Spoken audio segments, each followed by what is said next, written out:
Welcome back to another episode of the On the Sideline podcast with Jackson and Kyle. I am Jackson, and I'm joined here, as always, by the man who never wants to watch the New York Giants ever again. Kyle, how are you doing?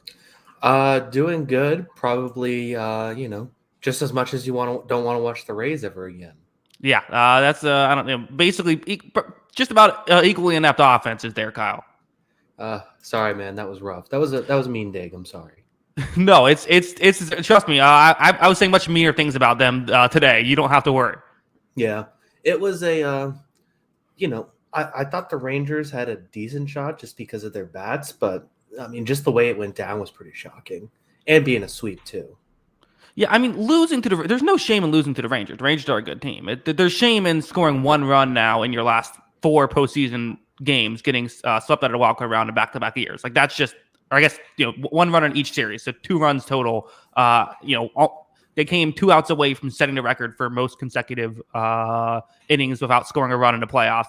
It's just considering how good the season went to see them just flounder. It's just I don't know. It just feels like this always happens with Tampa Bay. Yeah, I don't know what's going on the last couple of years, but obviously it's been rough. Other than that, how you doing? I'm doing great. Other than that, things are well.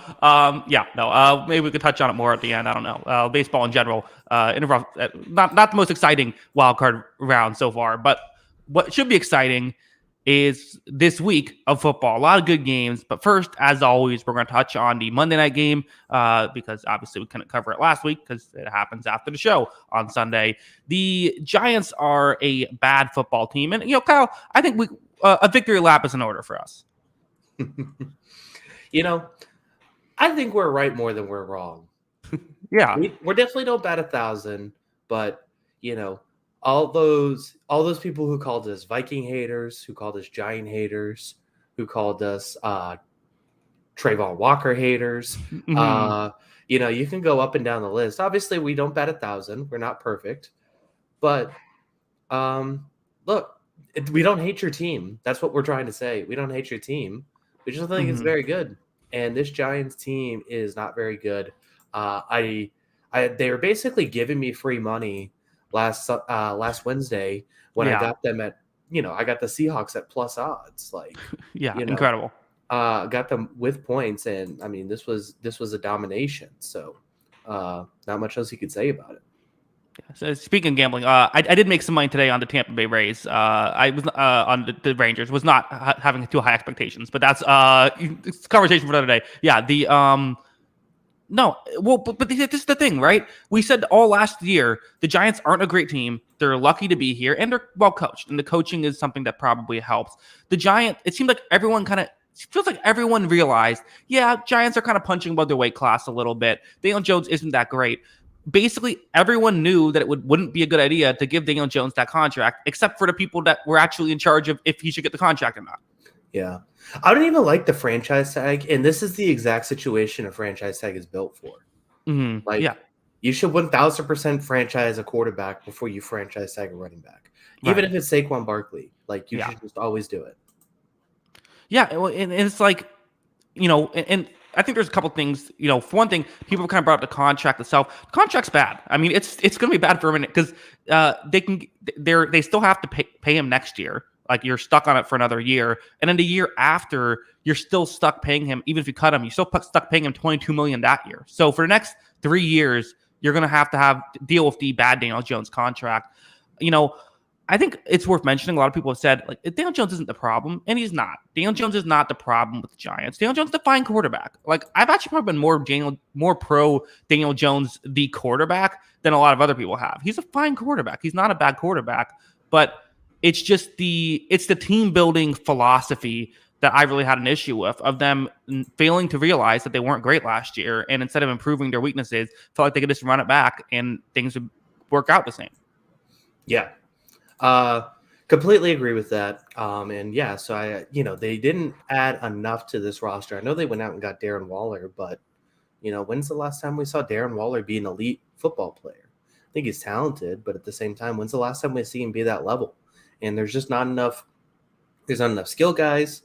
The offensive line, they were kind of banking on, maybe some Evan Neal development. That hasn't happened, obviously. Mhm. And then Andrew Thomas also getting hurt has kind of derailed the whole thing. But that offensive line, like, it's not all 11 sacks were on them, but there also wasn't a lot of good blocking there. It was pretty bad. Yeah, 100%. I mean, it's this is a I don't know, it's a tough situation here for the Giants, and again, it was kind of clear this was happening. Like it's kind of obvious that they were going to be in this situation. I think it's fair to say at this point, my take last year nailed it. Of the Giants making the playoffs last year was the worst thing to happen. So far, it definitely looks that way. I agree. Mhm.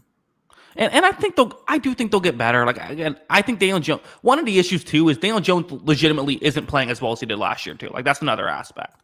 Yeah, but that's why you don't give him, a multi-year $40 million contract. Right? Because if you franchise tagged him, you'd be like, okay, well, whatever. We'll tank. We'll go work next year. We're good. I mean, you're still going to draft a quarterback if you're that bad, but you also just have this. It's not like you can cut him in the offseason. Right. Yeah. But you can still unless you draft want- a guy. Absolutely.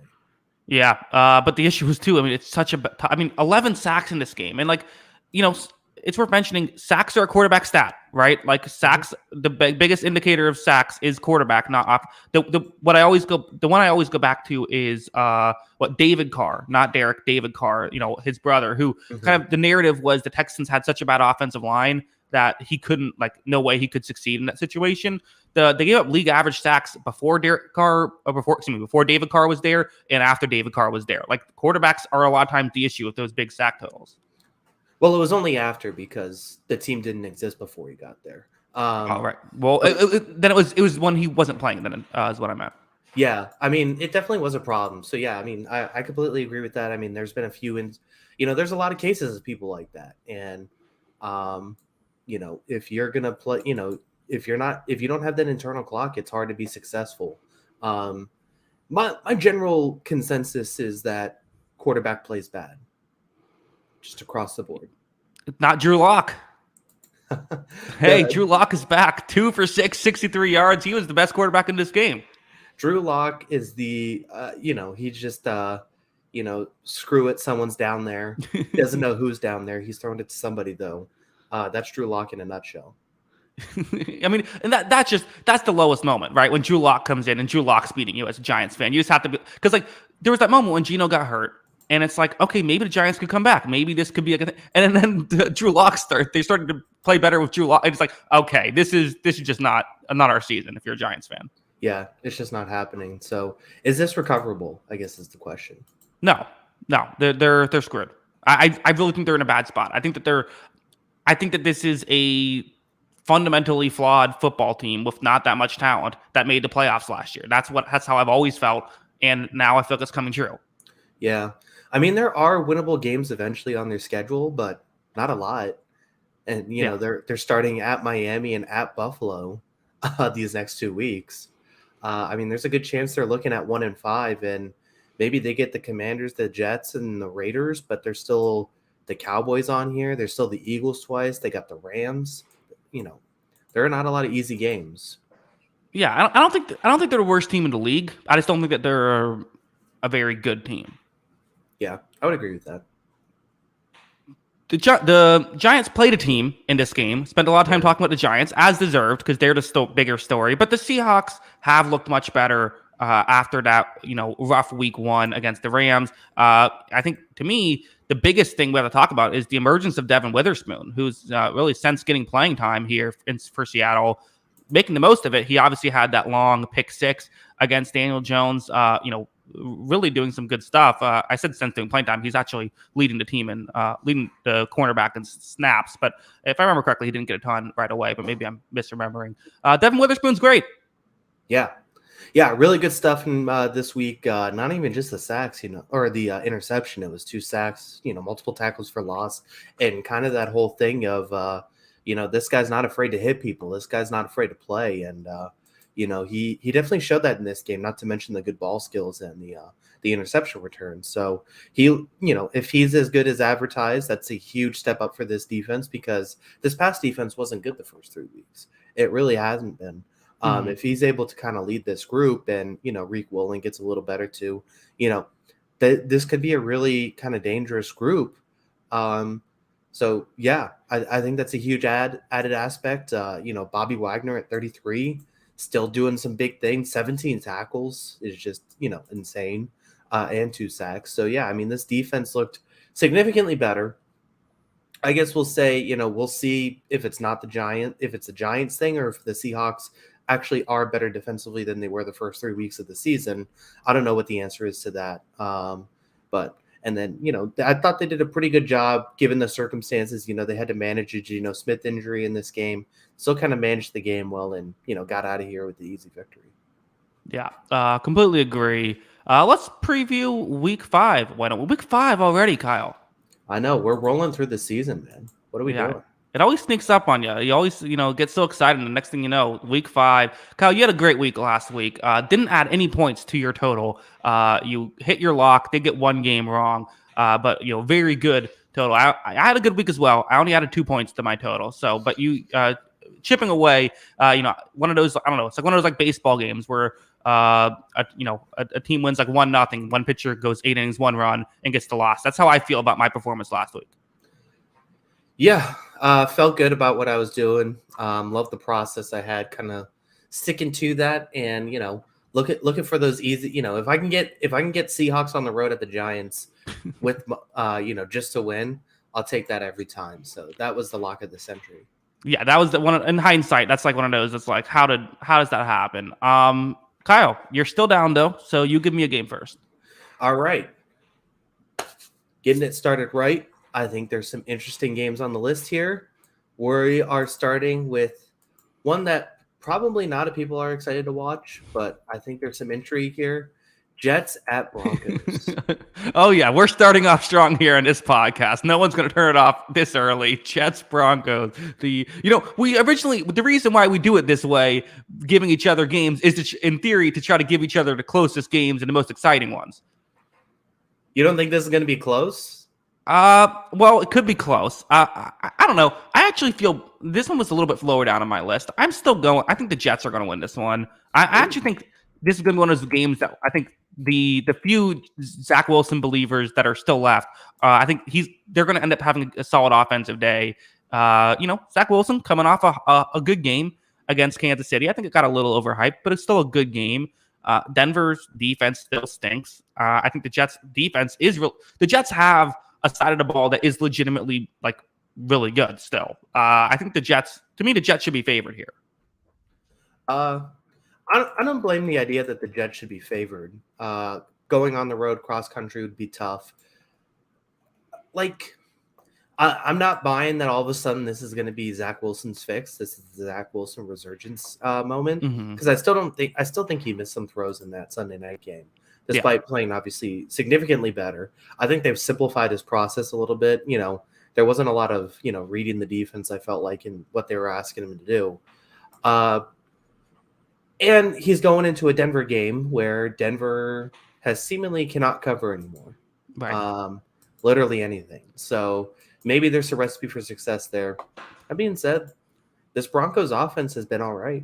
And I know they're going against a good Jets defense, but I think this Broncos passing game has been probably better than people think, because they've lost a bunch of games, but they've been able to throw the ball pretty well, and maybe they could have some success in this one too. Yeah, no, I completely agree. I mean, it's been 11th best in total EPA defense offensively. Like the Broncos' offense it's not been bad by any means, but I just think that that should be an interesting matchup. I guess I'm fascinated seeing what's going to happen there. Yeah, I think it. Is this officially a loser leave town, or you've already had these teams left town? I think I've already had these teams left town. I don't know if they're still in town here. Yeah, AFC is just so darn competitive. Like, yeah, I'm probably with you there. I guess this could be like just for number 1 pick battle. Yeah, I mean, I suppose I don't know if the Jets are fully bad enough to be number 1 pick. I guess I don't know if either of these teams are bad enough to be number 1 pick. Maybe, I don't know. They're both definitely top 10 picks, but I don't know if like number 1, because you got Carolina and Chicago, or either of these teams. Or I guess Denver did come close to losing to Chicago, so maybe. Well, that's just Chicago. So, well, right, but those two teams. Yeah, I guess maybe. I don't know. I I think there's a lot of bad teams, so I guess it would be tough to kind of get to the very bottom. Yeah, weird coincidence that when Caleb Williams is about to get drafted, all of a sudden a lot of bad teams. Yeah. I was telling my a Bears friend in my life, I painted the picture of Caleb Williams, Marvin Harrison Jr., DJ Moore, Ben Johnson as the head coach next season for the Chicago Bears. He got pretty excited. Yeah, that's definitely something interesting. Can't wait for that to happen, and then another quarterback to be the next Patrick Mahomes. Yeah, they really like Drake May. Oh, that's what they would do. That's 100% what North Carolina quarterback over. Yeah, that'd be funny. Yeah, exactly. Fun fact, Kyle, the Bears had a chance to draft Patrick Mahomes. Did you know that? Yeah, and they took a North Carolina quarterback. Yeah, who knew? I agree. I don't know. The Jets and Broncos are both watchable to me. Maybe that's just because I'm an easy guy to please. I can watch both of these teams. They certainly know how to be entertaining. Broncos are going to be in a lot of high scoring games, I think, this season. Yeah, that's what you want. You want big moments. Zach Wilson's going to give you big moments, whether for or against. He's going to give you big moments. Yeah. I guess last week was just such a bounce back for him. Like, you kind of want him to bounce back and keep it going, right? He's got to kind of rectify this. Yeah. We'll see if the hype. What would it take for Zach Wilson for you to buy in again? Like 9 straight weeks, like last week, I guess. 9 straight weeks. So if it is 8 straight weeks, you're still like, I'm not convinced. Yeah, probably not. Yeah, I understand. I get it. Let's move on. Why don't we? We're not going to spend the whole show talking about Jets and Broncos. Sorry, Jets and Broncos fans. I'm giving you. Let's not bury the lead here, Kyle. Cowboys, Niners, the game of the century. They're calling it. One of the best regular season games of all time here in Week 5. Cowboys. I'm pumped up for this game, Kyle. I am pumped up for this game. I don't think it's the best regular season game of all time. Best game of the century. I have a lock candidate here. Oh, I think I'm going to hold off. But give me the Niners. Mm-hmm. They get off the bus and score for 30 on everybody. They run the ball like crazy. Dallas, sometimes a suspect run defense. I think this is a bad matchup. Bad matchup for the Cowboys. I think they lose this one. I feel pretty confident in the Niners winning this game. I feel like it'd be a letdown if they lost it. It's hard to feel confident in Dallas, given just the way that, what we've seen in the playoffs the past 2 years, right? Where the Niners have just ran all over them. And it's hard to bet on Dallas. But what people keep saying, Dallas is a new team this year. This defense is not the defense of years past. We're going to see, I think we're not going to see a lot of Brock Purdy in this game. I do think they're going to want to run the ball. We're going to see a lot of Christian McCaffrey. This is going to help your Christian McCaffrey MVP narrative this game, I think. I think that, for Dallas, this is a real test for Dallas. This is hey, you want to be considered a legit team, we'll show what you can do. Also kind of a real test for the 49ers, I think, as, while they have, scored 30 in every game, they've beaten the Steelers, the Giants, the Cardinals, and then they beat the Rams. That's a real team. That's a good win but and then 3, not to say that those 3 aren't real teams, but they're not great teams. I think that's fair. Honestly, both of these teams have kind of beaten up on bad teams in a way. Yeah. So, I think it's going to be an interesting matchup. But yeah, I mean, if Dallas can compete, I'll be impressed. They don't even have to win the game; just compete. Yeah. Look like you have a shot to win this game, which they might. They might end up having that opportunity. I think the 49ers, like you said, I think they're going to be able to dominate this game on the ground. They're going to dominate time of possession. They're going to keep their defense fresh. And I think a lot of these passing concepts they've run for the Cowboys, I think it's going to be tough to do a lot of that on San Francisco, who likes to kind of keep some guys downhill. Fred Warner's a big coverage guy. They got Hufanga out there. Those guys are going to be flying around the ball and I think making plays too.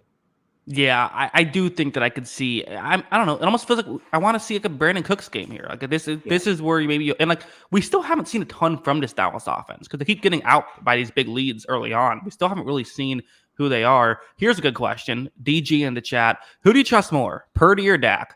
I believe at one point you predicted Dak Prescott to win an MVP a few years back. Brock Purdy, I think you're probably thinking he should win MVP this year. Kyle, where are you going? Oh gosh, this is a lot of pressure. In their current situations, I'd take Brock. Okay. If it was equal situations, I'd take Dak. Okay, so if you had to start a franchise from scratch, you get one of them. You're taking Prescott. Yeah, if those are my only two options. Well, yeah, I'm not saying out of anyone. Yeah, I think I agree, but yeah, it's maybe not as wide apart. I don't know. Brock Purdy's a difficult guy to evaluate. What a great matchup. What a great way to go, NFL. Getting these two teams on Sunday night. I think this is what we wanted to see. Yeah, this is what gets everyone excited. Chris Collinsworth is going to have a bunch of just loud noises from his microphone during this game. Just, oh yeah, let's go. Here's a guy, Kyle Juszczyk, man. Just an old school fullback. Do you think Kyle Juszczyk's going to be? I feel like I think George Kittle's going to get a lot of. I think Collinsworth's going to have an opinion on him. Collinsworth's going to have a segment on everybody. That's why he's the best. Oh yeah, I do really like Collinsworth. I know people give him a hard time. I think he's great. I can't get enough of this Micah Parsons, man. This guy's like Lawrence Taylor and a grizzly bear put together. Lawrence Taylor and a grizzly bear. Yeah, that's Micah Parsons. Someone Photoshop that together. Yeah, not a Chicago bear. That wouldn't be very threatening. No, that would be tough. Yeah. So, any final thoughts on this game? I feel like we should spend more time on it, but I don't really have much else to say. No, I mean, I'm curious how Dallas is going to find consistent ways to throw the ball in the San Francisco defense. They haven't been a big stretch the field offense so far this season. And I think you need to stretch the field on San Francisco. I think that's how you beat this defense and challenge them downfield, challenge these corners on the outside. We just haven't seen Dallas do that this season. And if they're not able to do that, I think you're playing right into San Francisco's hands. And you're not going to have a lot of time of possession in this game either to be able to do that. Do we get another funny end of game play call from Mike McCarthy? I guess with McCarthy, there's always a chance of that. So yes. Yeah, I feel like he's gonna maybe try to 200 IQ it and be like, I'm gonna come up with some sort of play that this time they'll see that plays earlier were smart ideas, not stupid ones. Yeah, he'll have a double pass for a Hail Mary at the end of the game. Right, yeah, from his own 10-yard line. Yeah, I can't wait. Let's see it. Yes, it's gonna be exciting. Let's move on. Kyle, give me a game. All right, keeping it moving. Divisional matchup. This one is probably better than the last one I said as far as games go. Let's go Titans at Colts. Titans-Colts. This is a good one. Titans 1.5-point favorites in Indianapolis. I am going Tennessee here. I am. I think that Colts are interesting. The Colts definitely are interesting. Anthony Richardson. I do have to say, I said it with CJ Stroud. Kind of feel like with Anthony Richardson as well. Has the hype gone a little bit crazy with Anthony Richardson? He's exciting. He's fun to watch for sure. And I'm buying in terms of what I think he'll do eventually for sure. But I was I don't think he's already a great quarterback. I think he's a very inconsistent quarterback right now. Yeah, I think that's completely fair. So yeah, I mean, I don't have any issues with that take. I think he needs to show a little more. I think obviously we knew the consistency was going to be a bit of an issue. But I think there's been a lot of real positives where, where you said he is still a project quarterback, very much so. But at the same time, he looked like it was going to take years. And, he's at least able to hang on the field right now and play good and put his team in a position to win some ball games. Yeah, absolutely. I mean, no, it's been a massive positive from what we thought he would be going into this year. I think these are two teams that are going to run the ball a lot. These are two teams that have defended to run well this year. The Titans, early on, Titans third best rush EPA defensively, Colts 11th best. So, Derrick Henry had a really good rushing day, although they are on the road here, where apparently that's a big deal for them. Yeah, so you want to hear it? You want to hear the numbers here? Sure. Give me the number. The numbers through the 2 home games and 2 away games. The splits there. 0-2 on the road, 2-0 at home. In their 2 road games, they have 104 yards rushing and 26 yards rushing. In their 2 home games, they have 141 yards rushing and 173 yards rushing. In their 2 home games, they have 9.6 yards per attempt and 10.3 yards per attempt passing. In their 2 road games, it is 4.2 yards per attempt passing and 5.8 yards per attempt passing. That's also with the 3 interceptions on the road as well. So does that scare you? Does that put the fear of God in you picking Tennessee on the road where they are not very good? So you're saying that potentially the difference in playing on the road versus at home is a difference of about 5 yards per a passing attempt. Do you think that's the difference? Yes. No, just The numbers back it up. Yeah, the numbers back. No, it does not scare me. I think that that's a 4-game sample size, and I don't take it seriously. Yeah, keep in mind too, they also played the Chargers at home, and they played the Browns and the Saints on the road. They did beat a good Bengals team last week defensively.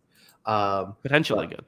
Yeah. So I mean, we'll see with that Bengals team. Maybe it's not as impressive as we thought. well, I mean, that defense had played pretty well the first 3 weeks. Sure, That's that's fair. Yeah, but they were able to move the ball on them. They did play a tough Browns defense and a tough Saints defense on the road. I think that also adds to it. But as you just mentioned, this Colts defense isn't too shabby either.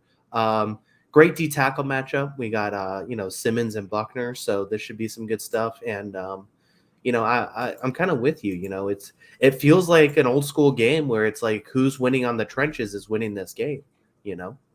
And usually you would say Indianapolis in that scenario with their their offensive line is better. I just think that I also would say that I think that there's going to be some passing plays, right? You're going to get some of those chunk plays. I think Tennessee will have more of those than Indianapolis. Yeah, I think I'd agree with that.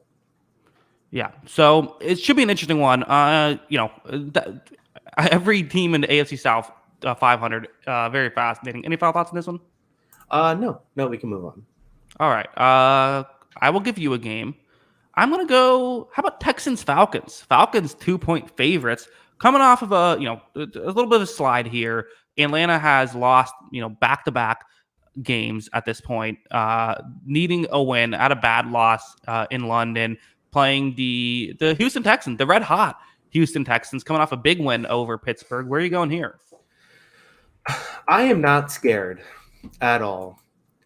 Locking up the Houston Texans. What is this line? This is disgusting. This is disrespectful. The Texans are completely average at everything.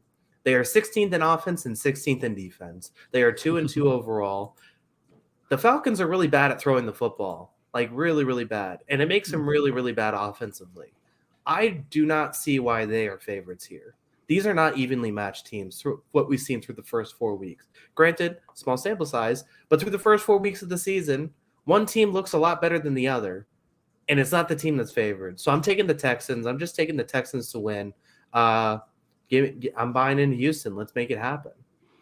I think this is a good lock. This is a good choice by you. I get it. I mean, look, at the end of the day, it is the kind of thing where it's like I pretty much always say I'm going to trust the team with the better passing attack. You look at Houston, CJ Stroud's been a good quarterback, even though I am the world's biggest CJ Stroud hater, apparently, because I had the gall to say that when he missed a few throws in Pittsburgh, that was a bad thing. But CJ Stroud's clearly an upgrade over Ritter. I mean, Ritter is basically a fringe starting quarterback. People are saying maybe it's Taylor Heineke time. That's never good when your backup is Taylor Heineke and people are asking if it's Taylor Heineke time. CJ Stroud has been so impressive for what he's doing.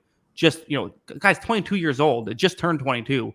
Tank Dell and Nico Collins are playing really good football. Like, this is like a good passing attack at this point. Atlanta has a good secondary, though. That's something that I'm fascinated about. How is this? How's that matchup going to go? Kind of like you said, Atlanta, Houston's been kind of mediocre. I feel like that's kind of an even matchup to me. Yeah. I mean, they've had – I think the one thing is, so there is a couple throws that, Stroud has shown he's not really afraid to stretch the field this season at times. And, I would throw caution to the wind at throwing at these safeties for Atlanta, I think Jesse Bates could definitely take a few of these away and make it interesting. But that's really what it's going to come down to is can they get that? Atlanta actually has a better run defense than pass defense. They're actually been terrific against the run to start the season. I think Yeah. they're number one run defense in football right now. Hmm. So yeah, I mean, I think, if you're gonna throw on them, throw it out, be careful throwing it that far downfield because Jesse Bates is there. But at the same time, like, I think this Texans offense, I'm kind of buying into it. I'm buying into this offense being okay. It seems like the routes are run well. It seems like the throws are on time. There's good anticipation. And, I think it's safe to say that for two people who had CJ Stroud, the number one quarterback in this draft, I think he's even blown away our expectations. Even if he's not the best quarterback ever right now, I think he's blown away our expectations. 100%. And yeah, I know he's really good. I mean, I really like CJ Stroud. I think that what he's done is really good. Zachary Stewart says driving on the I-4 in Orlando is more interesting than watching the Falcons. A lot more dangerous too. Yeah. Maybe, I don't know. Desmond Ridder looks pretty dangerous out there. It's about, I think it's about just equally, I don't know. A lot of times on the I-4, it's very similar to when Ridder threw back-to-back picks. It's that kind of vibe. Yeah. I don't know. I just feel like this is a stronger Texans team than we're used to seeing, and I don't think people have caught up to it. Like, I don't know if they're going to make the playoffs. I probably wouldn't bet on it right now, but I wouldn't be surprised if this is a 8-win team, 7-win team. Here's why I would be nervous to lock up Houston. And I don't hate the lock, but here's why I would be nervous. Houston currently 25th in EPA in terms of run defense. Atlanta's going to run the ball a lot. They're going to run Bijan often, and they're going to try to set up stuff with the play action. I don't know how Houston's going to handle that. Maybe it'll handle it well, but I could see kind of this young team that's sort of still figuring themselves out, go up against a good play caller who kind of knows how to run the ball and then run plays off of that. I could see a scenario where guys get open in this game. Yeah, I could see that too. But we'll see. I think D'Amico Ryan's going to have his team prepared. I think he's done everything he needed to so far this season. He obviously had a good game last week against Pittsburgh. Granted, it was Pittsburgh. Their offense isn't exactly looking too pretty. But, I think he's done a good job with this team so far. And he's definitely put an emphasis on working with his secondary. And if you can get the front seven rolling, then watch out with this team. Yeah. All right. Why don't you give me a game, Kyle? I don't want to pick this team until they actually show they can win. Bengals at Cardinals. Bengals card. Oh, this one was. Give me. I'm thinking about it, Kyle. I'm gonna do it again. I'm gonna go down at the ship. I'm gonna lock up Cincinnati here. How did you do this? Listen. I'll go down to the ship. I suppose. I don't know. I can't believe that the Bengals are really this bad. I just can't. That can't get through in my head. I think that against Tennessee, it wasn't just Joe Burrow. Like, Joe Burrow wasn't great in that game, obviously, but like, guys weren't getting open. The offensive line can't block. I just don't think that'll matter against Arizona. Arizona's offense is scrappy. It for sure is. Their defense has not shown me much of anything at this point. I just feel like the Bengals are gonna. If this is a higher spread, I would feel differently. 3 points. I just think that Cincinnati can cover 3 points. I'm just scared to bet them until I actually show that they can play this season. This was like the second most explosive offense in football last year. This team has thrived for 2 years now off of explosive play calling. That's their whole shtick. That's the only reason this team's not the only reason, but that's why this team's successful, is that they can create explosive plays. They have 4 explosive plays in 4 games. 4. And not great. Yeah, and I think a lot of it has to do with this Burrow injury that's not being talked about by the team, because I don't think he can throw the ball downfield. From what we've seen, I just don't think he can do it. And, they're not blocking well, like you said. They're not getting open, like you said. But I also just don't think he can make the throws because, this wasn't a team that thrived off a bunch of separation before either. They had it, obviously, because they have good receivers. But they had a bunch of 50-50 balls downfield that they won. And he just doesn't seem like he can throw those balls. And if they can't create explosive plays, I'm just out on the Bengals until I can see it again. I don't necessarily disagree. I just don't think this is the week. Like, again, maybe the Cardinals are another one of these. Maybe they're like last year's Giants. I don't know. Of like, they're going to win games and they're going to look better every week, and I'm just not going to understand why. But I just think I just have not been impressed with this defense at all for Arizona. Again, I like their offense. Their offense is scrappy. Their offense is not a bad offense. But but I still don't think it's a great offense. The defense is fourth worst in EPA per play. If the Bengals can't get anything going here, stick a fork in them. They're done. Like that. Like it's over. Yeah, I would definitely agree with that. I wouldn't be surprised if the Bengals win and don't cover 2, or maybe they win by 3 or something like that. So I think it's going to be an interesting game because of that. I think Arizona might have some opportunities to move the ball on the ground, and that's probably where they try and find their success. But yeah, I don't know if I can trust this Bengals team until I actually see it. Again, I agree. I agree that it's one of the weird takes where I feel like everyone's going to be mad at me for my take, but I think both of these teams are like not great right now. I think the Bengals are definitely not playing very well. And we have a super chat. Cards can run the ball versus the Bengals front seven. I agree, and I think that's going to be their strategy, right? Run the ball, limit possessions, and hope that Burrow doesn't have another doesn't throw very well, and they're able to get a win. It's possible the Cardinals win. A lock doesn't mean I think it's a guarantee that the Bengals win. Just I like the odds here. Fair enough. It's going to be a big Rondale Moore game, I think. Okay. He's going to be involved in plays. Yeah, I feel okay. I feel okay about locking up the other team then. Like I'm not that concerned. Like with all due respect to Rondale Moore, if it's a big Rondale Moore game, I think I'm okay with locking up the other team. Hey man, he's explosive. Watch out. I don't think I have to. I think I'm okay. All right, we'll see what happens. I just think that, I don't know. When we're talking about, big Jamar Chase game, big Rondale Moore game, I think I know which side I'm going to bet on. Sleeping on Rondale, man. Maybe this will be the year that he breaks out potentially, and I'll look stupid then. We'll see. Any final thoughts on this one? No, I'm good. Let's move on. Okay. So I'm going to give you a game. I'm thrilled. This game fell to me. I don't have to pick it. This feels like a huge win for me. Saints Patriots. I'm glad I'm not picking this. Are you betting against your team here after their abysmal showing last week? No, I'm going down with the ship probably here. I'll take the Patriots.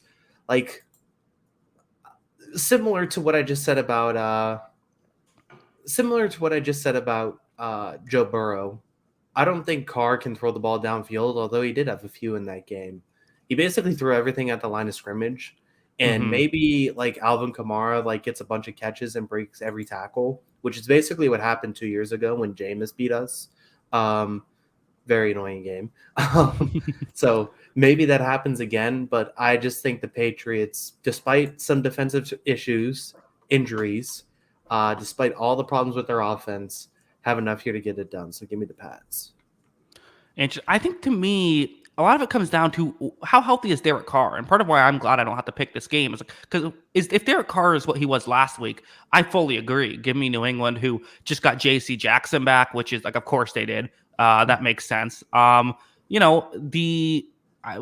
still it's going to take him some time to get back into the system and everything. And, and they're going to work with him and everything. And, losing Christian Gonzalez does suck. And maybe that'll hurt him right now. I don't think it's unbelievable to consider a way where Chris Olave is able to get past the defense in this one. The question is just, can they get the ball to him? Yeah, that's the big thing is that just with the situation with those guys, they're down so many cornerbacks, and the Saints do have good receivers, so that's a bit of a problem. But maybe with Jonathan Jones possibly playing with J.C. Jackson, with Miles Bryant, maybe they got enough guys there to kind of make it happen. I know there's still no Marcus Jones, Jack Jones, Christian Gonzalez out for the year, but maybe those guys are enough to kind of hold up. And especially if Carr can't throw the ball downfield, that's just something I'm kind of banking on him still not being healthy and making that work for us. Here's another thing I'm concerned about with Mac Jones. The Cowboys blitzed, they would blitz on occasion. They would sort of run these different schemes. Dennis Allen also likes to do that. I think kind of similar stuff. Mac Jones was terrible last week. We all know it. We all saw what happened. He needs a bounce back week in this one, but this is not an easy defense to get that bounce back week against. No, it is not. I think an injured Derek Carr probably will do a better job of protecting the football than Mac Jones if this becomes one of those ugly games. Yeah. I just feel like he needs to make 4 or 5 plays and then not have 4 or 5 backbreaking plays. Whether we can bet on that or not, I don't know. Obviously, it was a disaster last week. this offensive line's finally kind of getting healthy a little bit, so maybe that helps a little bit, especially with running the ball because they haven't done anything running the football. I'm hoping to see a little more Demario Douglas in this game. Like he barely plays, but then when he catches the ball, he looks awesome. He had that play like in like the first 3 plays for the Patriots last week where he basically spun around the cornerback. So I'm hoping he gets some more snaps this week. I'm hoping for a little more explosiveness out of this offense, and maybe it's a bit of a wake-up call after getting punched in the mouth last week. Is this a loser leaves town game? Yes. You think so? I think the Saints could maybe survive a loss here. I don't know. If it's because Carr still is banged up and then like he gets healthier. Can you bet on that? Like what? Who do you guys play again this week? We have a bye week this week. Oh, okay. I mean, so in theory, they're a game and a half behind Tampa. Obviously, it's still we've seen from Tampa. They look like the worst team. Mm-hmm. Yeah. How far behind can they fall on that? Not a lot. I'm just saying I think they're in a tough spot. Either way, the loser of this game is going to feel like garbage, basically. Yeah. Yeah. Patriots definitely cannot make up ground if they lose this one. They have to win these next 2 games to give themselves any chance. And even then, it's a small chance, even winning those next 2 games. Yeah, but it's 0. If they lose this just start selling now. Trade away everyone and rebuild for next year. Yeah, I agree. Let's move on then. Kyle, give me a game. The other 1-point spread. Let's go Packers at Raiders. Packers Raiders. Yeah, I don't know. I've kind of been fading the Raiders all year, which I don't like to do. I like the Raiders. I don't want to be anti-Raiders, but I just feel like this defense isn't very good. And while there's players I really like on this team, I just think that I do trust Green Bay a little bit more right now. I think I'm fascinated in seeing what Jordan Love's going to do in this one. Jordan Love's so inconsistent, but I think that the window should be open enough that I think that he'll probably have a pretty good game. It's in Las Vegas, Monday Night Football. Doesn't feel like an easy place to go in and get a win, but I think that I don't know. I think Green Bay is the better team. I think Green Bay will get it done. Yeah. You mentioned terrible defense, and I tend to agree. I think it's been a sneaky bad offense too. Mm-hmm. It doesn't really seem to matter who's the quarterback. It didn't make that much of a difference, I felt like. They can't run the ball anymore. They average 3 yards per carry. They have one big play in the run game, which was Trey Tucker, but a play over 20 yards. They can't run the ball anymore. This team feels so much like Adams or bust, and occasionally you'll get a nice Jacoby Myers play. So, I mean, I'm kind of with you. If it's a team with bad offense and bad defense, you're not going to win a lot of football games. That's a hot take, I know. Yeah, I mean, in fact, I think it almost feels like, I had this lower on my list. So did you. The reason why I think it's, on the back half of the show here is because of that. I think that this is maybe is this disrespectful to the Packers. I think people are overreacting to that first half against the Lions. Mm-hmm. And I think that I still don't trust Jordan Love, but I don't care who plays for the Raiders. He's the best quarterback here. Yeah, and I mean, if Garoppolo plays, how healthy is he? If Garoppolo doesn't play, and then you're talking about a quarterback making his, a rookie quarterback making a second start. Not that Jordan Love has a ton of experience either, but he's looked solid when he's been in there. Again, inconsistent, but fine. And I do think that this, the Green Bay defense has looked again better than the Raiders defense. We can put it that way. It's been fine. Packers defense has been fine. It's not great. It's not terrible. It's fine. Yeah. The run defense still isn't ideal, but it's a little bit better. And I don't know. I just, I don't know how the, Devontae has to have the ultimate revenge game, I feel like, for this game to, for this team to really get going. Which is possible. Yeah. I mean, it's not the worst. Like it's not like we're saying, hey, look out for Rondale Moore here. Watch him have 150 yards and 2 touchdowns in the game. Just you wait. Kyle, if Rondale Moore has 150 yards and 2 touchdowns, I'll give you $100 on a next week's show. All right, deal. Rondale, I'm counting on you, man. Okay, but if he doesn't, you have to give me $1. Okay, deal. Okay, all right. I like that bet. Okay, good one. Yeah, I don't know. This is an interesting situation here for the Packers. I think they want to go on there and kind of show that they're still a good team, right? Show that they're still like, no, we're still a playoff contender. Yeah, I mean they got to prove it, especially after kind of how lifeless they looked last week for sure. Yeah, because it feels like okay, everyone's already decided that the Lions. It's the Lions division. They're gonna and it's their division at this point. But like you're a game back. Like it's not like you're like in a disastrous situation. Yeah, I mean they're not out of it. Obviously, I still think Detroit's just the more talented team. Mm-hmm. But there are winnable games on the Packers schedule. This team can definitely compete for the playoffs. I mean, the question is just going to be between them, probably the Rams, and maybe second place in the NFC South. Like, who's going to be that other playoff team? I don't think it's going to be the Balls. We'll see. But Wow, disrespect. sorry, man. Those are just the 2-2 teams I'm looking at. Like, who's gonna take that 7 spot? Maybe the Vikings get back into it too. I don't know. But there's a couple teams there in that range that I feel like could definitely compete for it. Romeo for super chat.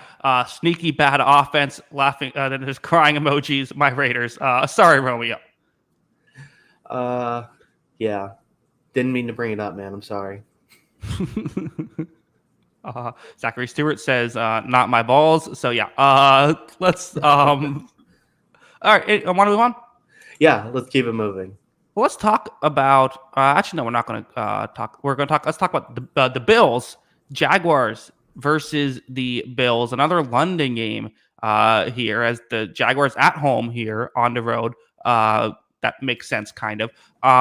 Going up against the Buffalo Bills. Bills 5.5-point favored. Where are you going? This feels so much like a trap game, doesn't it?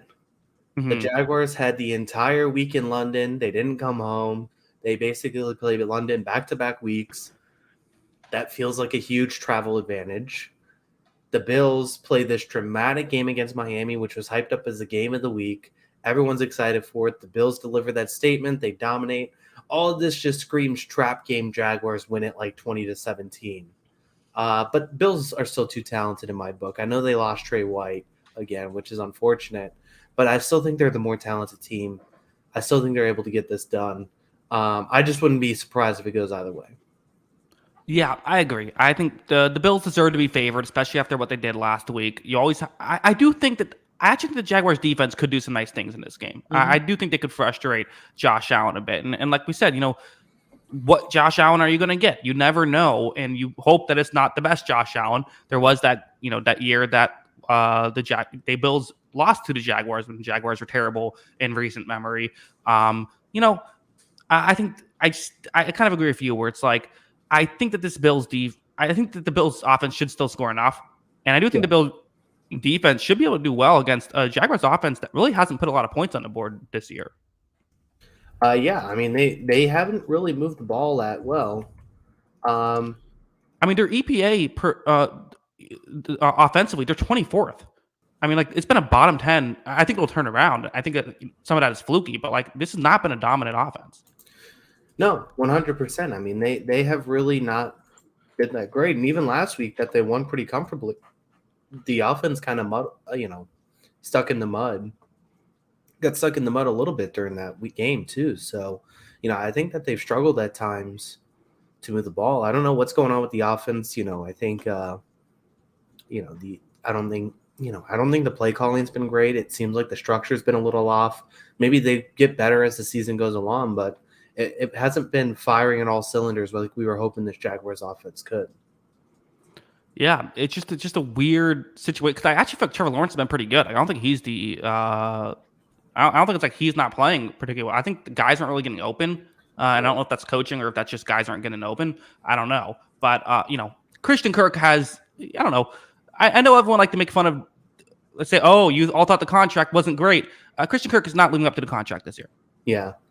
They also had that Chiefs game where they had like 4 players with like a half a foot out of bounds. Yeah, that's on like true. Touchdowns. Like they scored 9 points in that game, and I felt like they could have had like 4 more touchdowns. Right. Yeah, and there's some offensive line issues for Jacksonville. Will Buffalo be able to take advantage there? It's fasting. Although I also think there's a comment over under half a pressure for Trevor Walker. I'll go. He'll get a pressure in this one. Over under a half a pressure. Okay, we'll see what happens there. He's got to get it over at least got to get a pressure. You think, does he have to? Well, I guess he doesn't have to, but I feel like the average edge rusher averages like over a pressure a game. Like a replacement level edge rusher is going to get like a pressure and a half a game. Yeah. Do you think the travel thing's a big deal? Trayvon Walker got last year, but still. Sorry, go ahead. Oh, I was just gonna say, do you think the travel thing's a big deal? I don't know who it helps. I really because you're saying it's helping the Jaguars, but like also they've been away from their home for a week. Like that can't be help. Like I don't know. Like you're away from your typical routine. Like that could be damaging as well. Yeah, I just feel like the body clock's now fully adjusted. I don't know. Maybe it's maybe it doesn't. Potentially. I'm not saying it's wrong. I'm just saying like I don't know. I don't know. Like this never happened before. Yeah, that's true. So this will be our first data point on that. We'll see. Yeah, maybe everyone's going out seeing all the sites and not practicing. Yeah, that could be it. Yeah, who knows what happened? Are you buying into the Josh Allen MVP hype? Yeah, I mean he's one of the 3 or 4 best quarterbacks in the league, so yeah, he's always going to be an MVP candidate. I don't think this is any different than previous years where he's had opportunities to kind of win the award. So yeah, I think he's definitely an MVP candidate. Not like my guy Christian McCaffrey, but he's close. Right. I think the difference between this year and previous years is Mahomes is having a down year, I think, is the main thing. But and Aaron Rodgers is hurt and Brady's gone. But Kyle, give me a game. Eagles at Rams. Yep. Next on my list as well. The competitive Rams. The Rams team that will not go away. I still think Philadelphia is the team that I'm going to pick to win. They're on the road here, but again, in LA, don't quite get that home field advantage you do in other places. The Eagles did not have a week that they would have loved to have last week, but you got the win, and again, that happened. Divisional matchups. Washington's not a terrible team. You would have liked to see that not go to overtime, but got the win. The Rams definitely another team that I guess you could say the exact same thing, right? They felt like they had that game won, ended up going to overtime as well, but eventually got the win. I am just fascinated. This Rams team is they're still a complete wild card to me. Like I still don't know exactly what to expect. There's parts of the Rams. I'll say this: there's parts of the Rams I'm buying into. I'm buying into Puka Nacua. I think he's good. I just think he's straight up a good player. Like, he wasn't drafted early, whatever. He's playing good football. I think he's good. I think this passing attack is good. And I think they might be able to even get some yards against this defense, but I don't know if they're going to be able to get the splash plays against this. Like I don't know if they're getting a 50-yard touchdown here. Yeah, I mean, that's the biggest question is can they create those explosives because they've been able to do it this season. I'm kind of leaning the upset here. Okay. They have the best football receiver of all time. And they have all this talent, and I'm still of the belief that I don't think this Eagles team can cover. I haven't seen it really work. I think Sean McVay is going to have a lot of answers for what we've seen from this defense to start the year, and I think they're going to be able to throw on these guys and throw on them a lot. I think it's going to be a really fascinating game, and I think McVay's the kind of perfect person to design plays to pick this defense apart, which I think looks suspect. So, I guess I wouldn't bet the upset, but I think the upset is brewing here. I think I like the Rams plus 4.5. I would say that. I think I like the Eagles to win, but not to cover. Both of these teams, Rams 18th in drop back EPA defensively, Eagles 20th. So both of these teams are kind of lower, not terrible, but lower half at stopping the pass. So I think that's kind of almost like a clean slate there. I do feel like though. I think the Rams, I look at their secondary still, and I'm still kind of like, I don't know. It's Ahkello Witherspoon here, who's somehow only 28 years old. I feel like he's 38 with how many different teams he's played and everything. Darian Kendrick, Kobe Durant, like these are the guys that they're throwing out there basically every snap. Like those are the 3 corners. Like Trey Tomlinson has 4 snaps, and that's basically been it. And yet they're doing okay. They're surviving. I just feel like with A.J. Brown and Devonta Smith, I think the Eagles are going to move the ball. And they did wake up last week against Washington. Yeah, they finally got going a little bit. I agree with you. This Rams team could definitely use a Jalen Ramsey type, although he is hurt. But Mhm. I think that this defense does have some question marks. I still think in that secondary, but maybe they're able to rush the passer in this game a little bit with Aaron Donald. Maybe they're able to. I don't know if they're going to slow down the run all that much, but I think it's a. I just think if it becomes a shootout, though, I think the Rams can hang, and I think that's a big thing that's going in their favor in this game. Yeah, yeah. I definitely think the Rams have a chance. I totally agree. I mean, we're what 10 games into this list now. I think 9 games is the ninth game, and it's totally it could have happened. I wouldn't be shocked at all. Yeah, I guess the big thing is like, do the Eagles do the Eagles thing where they just suck the life out of this game, and they have like a 15 play drive that takes like 7.5 minutes, and all of a sudden it's like, oh, they're up 20-10, and there's like no time left in the game because they just took the entire quarter to run the ball every play. Yeah, that's what they do. Yeah. Yeah. Yes, they do that. That's what I think happens. Zachary Stewart, could Aaron Donald stop the tush push? No. No one can. And the whole thing is that Aaron Donald like is smaller at the position. I know he's obviously strong. He's fantastic, Mhm. but the whole deal is that he's smaller at the position. So in theory, that should work even more.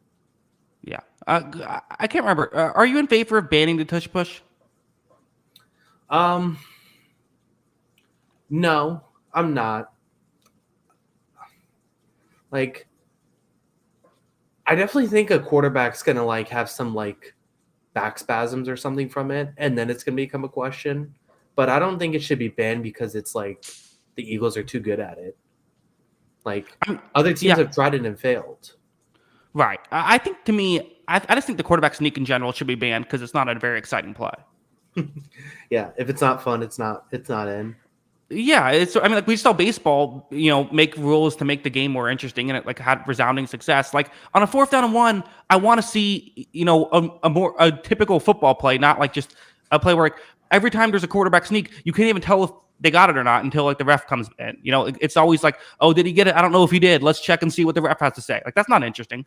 Yeah, I would agree with that. Plus, that whole pile takes forever to get off, and then they got to measure and all that kind of stuff. I mean, it all kind of adds to it. And you never actually know if if they got it or not because you can never tell on the replay. Yeah, and it's an impossible play to challenge. But yeah, I mean, I don't think it should be banned because it's unfair. I just think eventually somebody is going to get hurt. Like someone is going to hurt their back by being pushed in two directions. Or the other thing that's going to happen is teams are going to start vaulting the center and taking the quarterback out at the neck, and that's going to be the solution. Right. Yeah, I don't know. Maybe. What if when someone does the tush push, you just like punch the quarterback, in the neck? That's your way to get him to stop doing it. They punch Jalen Hurts in the neck, and then it's like if you do it again, you're going to get the first down and 15 yards, but you're going to have your quarterback get punched in the neck. Yeah. I don't know. It's going to be interesting to see if teams get creative with how they try and stop it. Just on the record, for legal reasons, that was a joke. Yeah. Don't punch quarterbacks. No, do not condone punching quarterbacks in the neck. Let's move on before I get myself in trouble. Going to give you another divisional matchup.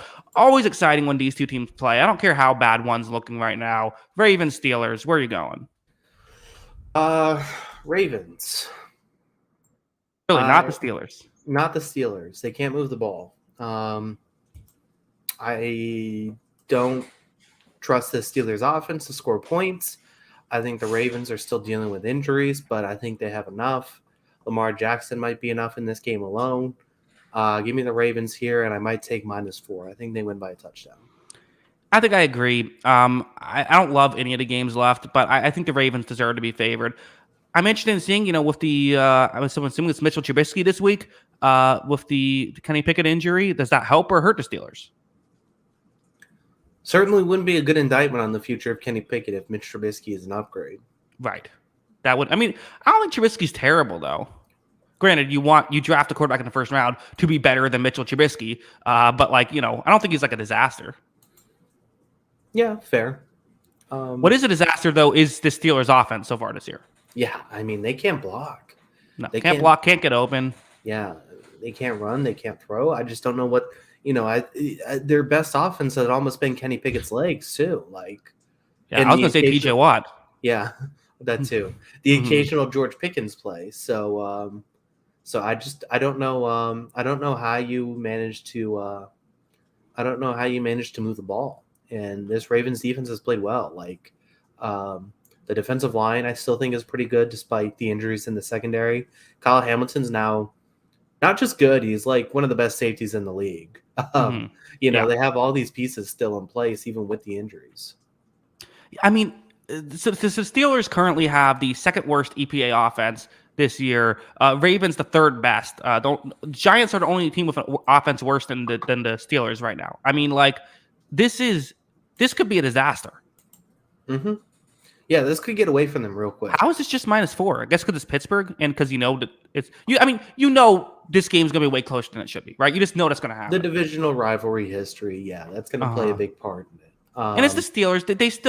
They're gonna play good defense. Although I have to say, I don't know who this Steelers team is. Like they're making like mistakes on special teams. Like they're not like being disciplined. Like the way we're seeing them, like they're making some mental mistakes defensively. Like last week. Like I don't know what's going. Like this is not the Steelers that we're used to seeing.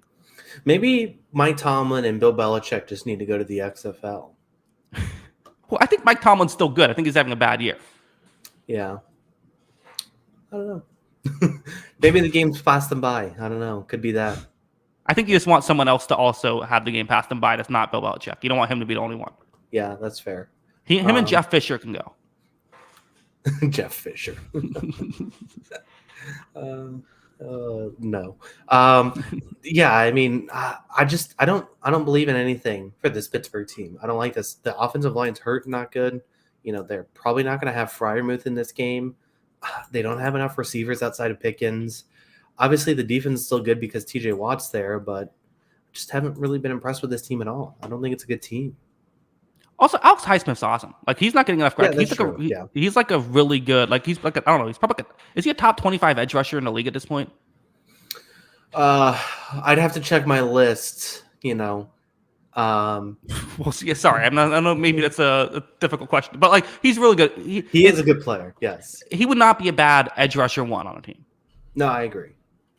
Obviously, it helps when you get to play opposite TJ Watt. But yeah, I mean, but at the same time, it's just like I kind of feel like for the Steelers to win this game, they need a defensive touchdown. But it's also like, yeah, they could get a defensive touchdown. Like it's Steelers. Yeah, I could see it. Yeah, I mean, they definitely could get it, and Lamar is, for all the great things that he is, like, sometimes he holds the ball way out there when he runs with it, and He's going to get sacked in this game for sure. Yeah.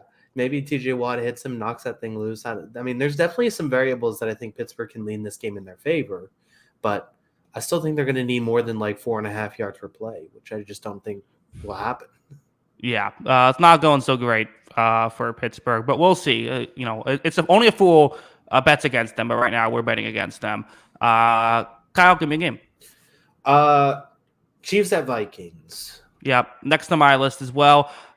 It's interesting. Chiefs have not been playing great football as of late. You know who also hasn't? The Minnesota Vikings. So I'm still picking the Kansas City Chiefs to win this one. This does feel like can this be the game the Vikings get it all together? Can this be the game that Kirk Cousins kind of goes off a little bit? I don't think so. I think we're going to need to see. To me, this feels like the game that like Mahomes coming off a bad week, he just throws like 5 touchdowns and this offense dominates. Yeah. I'm kind of with you there. I was just talking about how bad the Raiders' passing offense is. It's a lower passing offensive EPA than the Raiders right now. Who's that? The Vikings. Interesting. And they get like 150 yards from Justin Jefferson a game. Right. Obviously, probably having 97-yard pick six doesn't help. Yeah, I was about to say that definitely there's definitely that's going to hurt it. There's a few things that go into that. And, I wouldn't be surprised if Minnesota moves the ball in this game. Like, I know the Chiefs defense has played well, and they do some stuff really well. But, Zach Wilson was kind of able to have that quick passing game working. I wouldn't be surprised if Minnesota put some points up in this game. But I don't, for even our worries about Kansas City's offense to start this season, I don't think this Vikings defense is going to show enough ability to stop it. The Kansas City Chiefs have been a top 5 defensive EPA team this year. The defense has been actively good. They've also been a top 5 offensive EPA team this year. It kind of goes to show the expectations for this Chiefs offense. We expect so much. And, there's a pretty big gap between 1 and 5. There's actually a pretty big gap between the Bills at 3 and then the Chargers at 4. So, it's not like they're quite up there with the Dolphins, Niners, and Bills. But his offense has not been bad. It just hasn't been the Chiefs' offense. Yeah, it's looked a little worse. And that could be another one, I think, where that Bears game might skew things too. More so than anything else. Yeah. But, they also put up the numbers in the yards in that game. So credit to them for that. Well, it's also, it's not like the Vikings are the 95 or the 85 Bears here. No, I agree. So it'll be interesting. I think a couple things here, like I think Isaiah Pacheco's putting together a really nice season and helping diversify this offense a little more. They were constantly near the bottom when it came to running the ball. I don't think the Chiefs will never obviously become a full-on defense first running the football team, but they're able to kind of win that way now, which I think is a huge thing. Yeah, that's also part of what they did, not this most recent offseason, but the offseason before, right? Which try to be able to win in different ways. And this is now where it's paying off when the way you typically win isn't quite working. You have other ways you can win. Yeah. They also got dog crap offensive tackles, and that's a problem. But it's whatever. Mahomes is good enough. It doesn't matter. Is he? So far, yes. Yeah. I guess when they don't call holdings on 3rd and 15 for like 4 seconds. They call a certain kind of holding on 3rd and very long. Yeah, that's just true. not offensive holding. Yeah. Also, Luke Brown in the chat. Jackson is a coward for disguising his beverage. We can't ridicule him if we can't see what he is drinking. Shaking my head. I have water, although I also do have some Pepsi, so you can criticize that. Pepsi? Oh my god. It's the cheaper option. Okay. Any final thoughts on Chiefs Vikings? No, we can move on. All right. So now it is time for me to give you a game. Let's do the one we're all hyped up. The one that's going to be tomorrow night. Bears balls. Kyle, I will not be covering this game live. I'm going to be honest. I think I'm going to work on getting the house together a little bit. What if Justin Fields has like a 450-yard game? Then I'll miss it. Give me the balls. Give me Terry McLaurin against this Bears secondary. Give me the good Brian Robinson season we're having. And I think there's enough juice with this balls team to make this work. Not to mention the defensive line is very good too. So I think that I don't know if this is a great team yet. Like, I think they're objectively just okay. But I think they're better than this Bears team who, has spent all week talking about is Chase Claypool playing or not playing. So I got the balls. Zachary Stewart in the chat. This is about the last game we're talking about. Over under 9.5 Taylor Swift sightings. I don't know, Kyle. Do you think Taylor Swift's going to Minnesota this week? No, I don't think so. Yeah, I think she went. The first game was in Kansas City in the suite. Then it's in New York. I don't know about Minnesota. Doesn't she have with all due respect to Minnesota or something? What's that? Doesn't she have like a tour going on or something? Taylor Swift? Yeah. Well, there's like I'm not sure if it's currently going on or not. Oh, well, I don't know. I don't think she's going to Minneapolis. No way. Yeah. Also, Jackson still hasn't tried Modelo. I've had Modelo. It's fine. I like Modelo. You haven't had one Modelo in your life? Just haven't had it on stream. Okay, leave me alone. No. The Bears and the balls. Gotta talk about them. I don't know. I think I've been higher on Washington than you are. I think that this is the team I feel like 3 out of 4 weeks they've looked really good. They look terrible against Buffalo, but they won 2 games and they nearly beat Philadelphia. Could have beat them if they went for 2 at the end there. Like, this is, I'm not saying they're perfect. There's definitely holes on this roster. Forbes has not looked good, which is a bummer because like every other corner that was dropped in the first round is looking awesome so far. But the other 2 corners, Kendra Fuller and Benjamin St. Juste, have looked very good. And as a whole, like, this is a pretty, I don't know, the defense has played well. I think Justin Fields is going to struggle in this one. I think the offense is going to, light it up. I think that, I'll say balls covered as 6-point spread. All right, let's see it. Let's see it happen. I want to see this team kind of put together a full, really good game. I guess is the thing I want to see. I think they've played in spurts well, but like even that, that week 1 game, I thought they, obviously had some pretty bad turnovers against that Arizona defense that kind of kept Arizona in that one. They fell way behind against the Broncos in that other win. I just want to see them put together, 4 really good quarters. Well, we'll see it happen potentially here. Why don't we move on, Kyle? We have 2 games left. Giants, Dolphins, and Panthers, Lions. Where are you going? Oh man. Get the 2 best barn 2 burners. games. We don't have to talk about either of these much. I guess I'll give you Panthers Lions. Panthers, Lions. Okay. How about the Lions? 10-point favorites. Only good teams going to be 10-point favorites. They have to feel pretty good about that. And I'm picking the Lions, of course. I thought Bryce Young looked better, I guess, last week. For whatever it's worth, it still doesn't look great. Situation isn't great. Offense isn't great. I think that, I think Hutchinson's going to, have a good day. I think the Lions in general, their defense has really come along and looked really good. And I think that they should probably kind of smother this rough Panthers offense. And, I don't think the Panthers defense has looked pretty solid, but I just think the Lions are going to, overmatch them. And give me the Lions. I agree with that. I think the Lions are better. Hot pick. The Bryce Young thing, I don't know, man. We'll see what happens. He's obviously getting better by the week, but at the same time, I still think there's some rough moments there. So we'll see if it's able to get better this week. Not too optimistic. Let me run this by you. Jared Goff, MVP candidate? No, just straight up no. Why not? If we all go crazy over Tua, why not Jared Goff? He hasn't been as good. Tua's got like he's been 1,300 yards passing.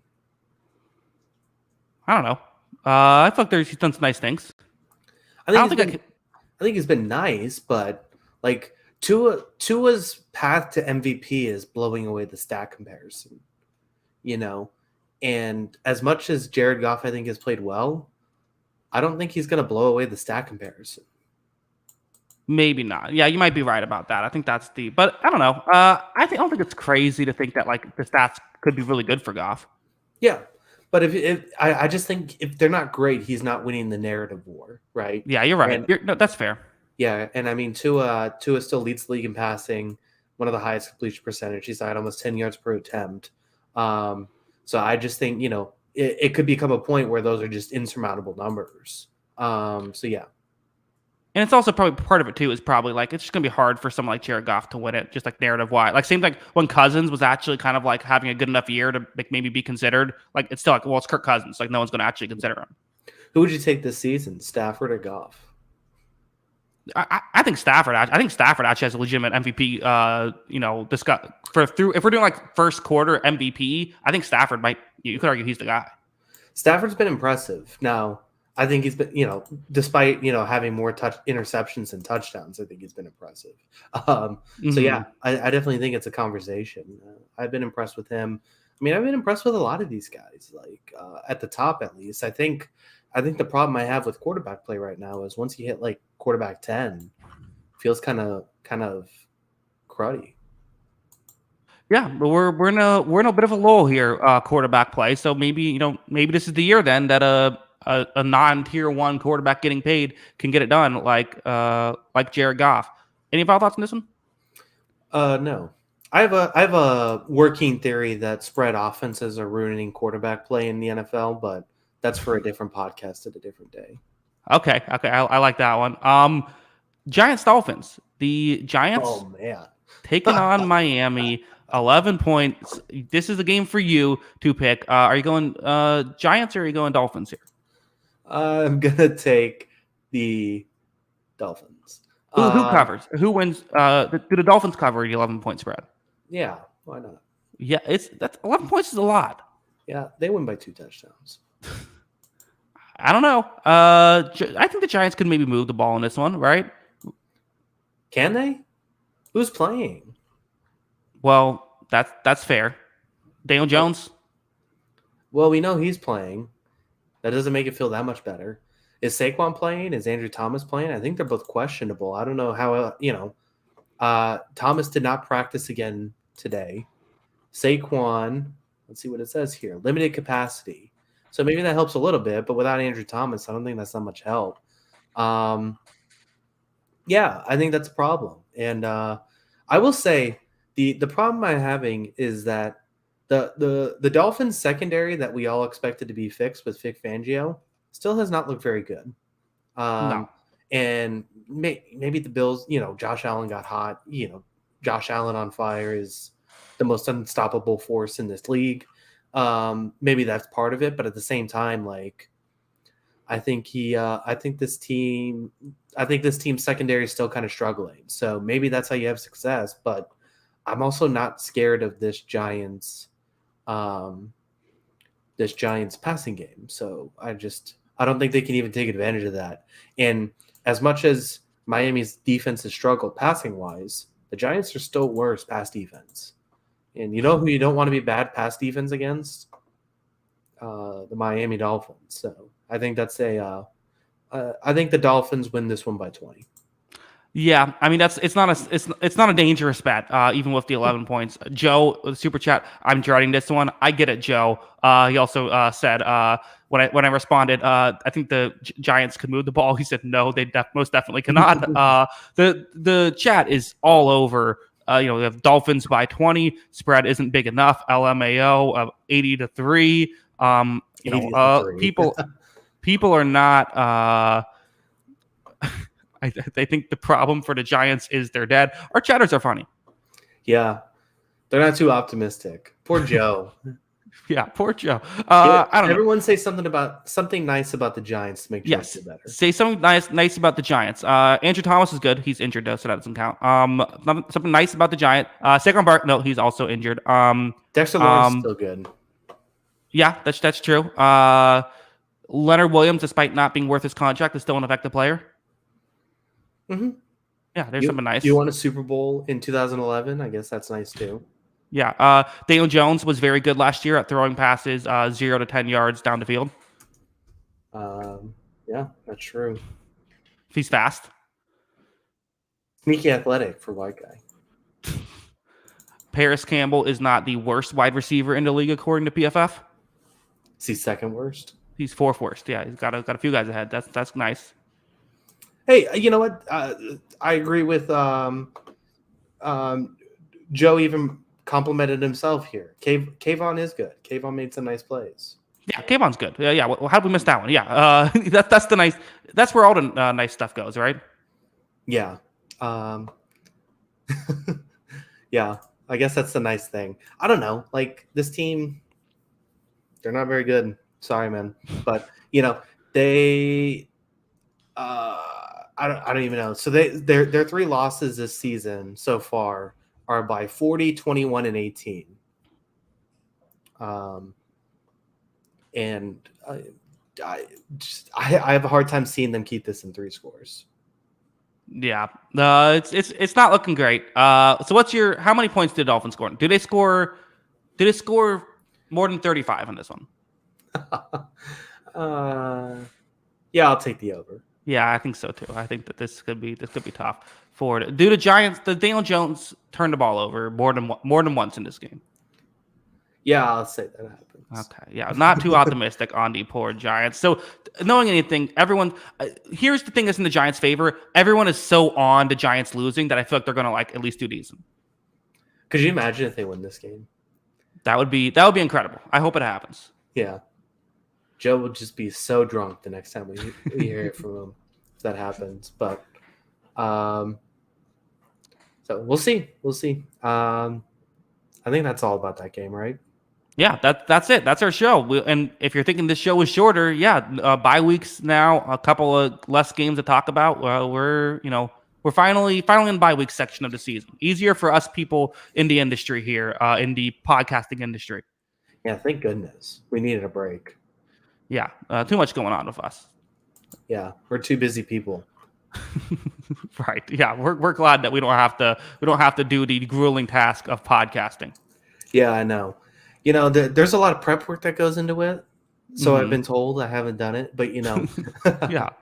Hey, I was at my desk at 8:45, ready to doing prep work for the show. Oh, were you? I was late because I couldn't find my headphones. Yeah, holding the best here on the Sideline podcast. Kyle, let them know you can find us on Twitter. Yeah, make sure to follow us on Twitter. That is at Jackson Kruger. Make sure to follow me at by Kyle Grondin. And make sure to follow the account page at On the Sideline JK. That is at On the Sideline JK. Yes, of course. If you like audio only podcast, anywhere you get your podcast, search On the Sideline podcast, and it will be available. Thank you to everyone who is saying that we had a good show. You guys also had a good show if you're commenting. You're a part of the show. Yes. Keep it up. Keep asking the questions. Tell us how nice we are. All that kind of stuff. Keep it up. Yes. Or tell us how much we suck. That's fine too. Yeah. Audience engagement. That's what we want. Yeah, I could take it. Yeah, I kind of can't. I'm sensitive, Kyle. Are you? It's okay. Yeah. I don't know. Sometimes. Every now and then one hurts my feelings. Usually I'm okay, but every now and then there's one. Like the first 3 months we did this where we were so bad. Yeah. And like, rightfully so. People just can't like critique the show. They got to like insult you. So like, I think the first 3 months I maybe got like 3 dozen fat jokes or something like that. So just kind of hardened through the process. This is a steel trap now. Well, and you made the blunder of right away being like, Derek Carr is not that great. I don't know why Raiders think they're going to be good this year. And that just, people were not thrilled. Yeah, that is true. Just out the gate firing shots. Yeah. Waiting for Kyle to drink a Modelo. Are you sponsored by Modelo? What's going on with DG in the chat? YouTube comment sponsors. How are we not getting sponsors but our own comments? Yeah, exactly. Okay. That's your show. Thank you to everybody. We do appreciate it. Kyle, any final thoughts? No. I made shakshuka today. It was quite good. What is that? It's like a North African based kind of stew thing situation.